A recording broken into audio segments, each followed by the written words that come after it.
Növbəti mərhələ praktik təfəkkür. Prosesi dəyərləndirmək, problem həll etmənin sonuncu mərhələsidir. Bacarığın qiymətləndirilməsi tamamilə yeni bir mövzu praktik təfəkkür bölməsinə keçəcəyik. Prosesi dəyərləndirmək və qiymətləndirmək. Prosesi dəyərləndirmək, reflektiv düşünmə. Bu mərhələdə şagirdlər reflektiv düşüncə ilə məşğul olaraq özlərinə tənqidi suallar verirlər.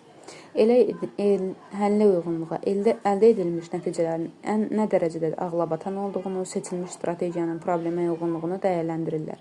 Davamlı təkmilləşmə, əvvəlki nümunədən yeməkxana toplantılarından yola çıxsaq, bu addım şagirdlərdə gələcək tapşırıqlar üçün davamlı təkmilləşmə və uyğunlaşma zəhniyyəti aşılayır. Qiymətləndirmə, müəllimlər problem həll etmə bacarıqlarını qiymətləndirmək üçün iki üsuldan istifadə edirlər.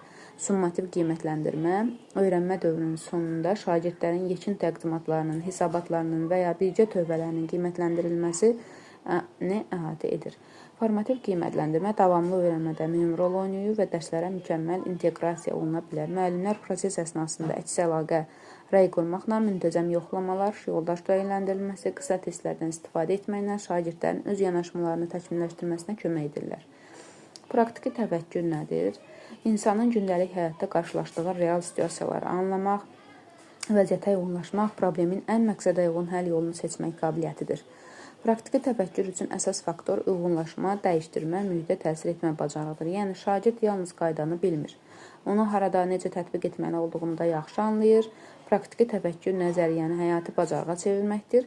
John Dewey, Vygotsky, Sternbergin tədbiri ilə desək, praktika düşünmə təcrübəyə söykənir. Məqsədyönlü fəaliyyətə formalaşır və bilikləri konkret situasiyada tətbiq etməyi tələb edir. Abstrakt düşünmədən fərqli olaraq dərhal tətbiq yönümlüdür.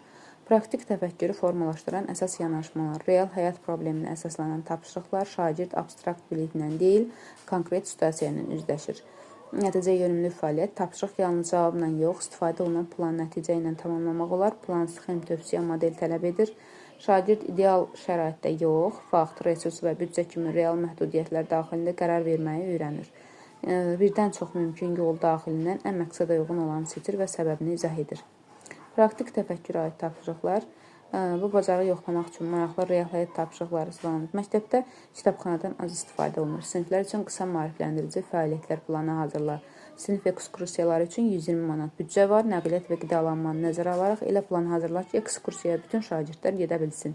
Sinifdə səs çox yayılır. Səsi azaltmaq üçün iki praktik təklif ver və hansının daha effektiv olduğunu izah et. Evdə istifadə edilə bilən təmizləyici maddələrin təhlükəsiz saxlanması üçün qaydalar hazırla. Bir günlük sağlam qidalanma ilə bağlı menyu hazırla, seçimini əsaslandır.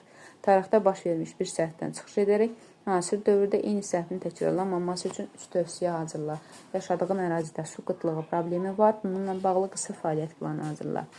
Praktik təfəkkürü inkişaf etmiş şagirdlər problemi daha effektiv həll edir, qərar vermə bacarıqları güclənir, əmək bacarığına daha hazır olurlar. Bu səbəbdən praktik təfəkkür müasir kurikulumda 21-ci əsr bacarıqları içərisində əsas yer tutur. Xoş dinləmə.